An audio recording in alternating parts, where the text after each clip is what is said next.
இந்த பெண்மணிக்கு என்ன வயது? 25 வயது இருக்குமா? இல்லை 30-35 வயது இருக்குமா? இல்லை என்பர்களே, இவள்தான் ஷக்கீராவா. இவளுக்கு 49 வயதாம்.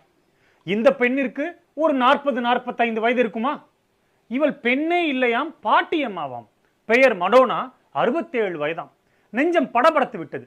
அவளின் உடல் அசைவுகளை பாருங்கள். நடை என்ன, உடை என்ன, ஆற்றல் என்ன? நமது தமிழ் பெண்மணிகளே, இவர்களால் முடியும் போது உங்களால் முடியாதா? 30 வயதை கடந்து விட்டாலே அவ்வளவுதான், வயதாகிவிட்டது என்ற எண்ணம் ஏற்பட்டு விடுகிறது. உங்களுக்குள் ஒளிந்திருக்கும் ஆற்றலை நீங்கள் மறந்து விடுகிறீர்கள். தினமும் 1 மணி நேரம் உங்களுக்காக செலவிட்டு அருகில் இருக்கும் உடற்பயிற்சி நிலையத்திற்கு செல்லுங்கள். இல்லையா, காணொளி வாயிலாக ஏதாவது ஒரு உடற்பயிற்சி வகுப்புகளில் சேருங்கள். உங்களின் தோற்றம் உங்களுக்கு ஒரு மிகப்பெரிய தன்னம்பிக்கையை கொடுக்கும். உங்களது வாழ்க்கையை அது மாற்ற வல்லது. உடற்பயிற்சியை ஒரு பெரிய செயல் என்று எண்ணாமல் தினமும் பல் துலக்குவது, காலை கடன்களை கழிப்பது போல எண்ணி அதை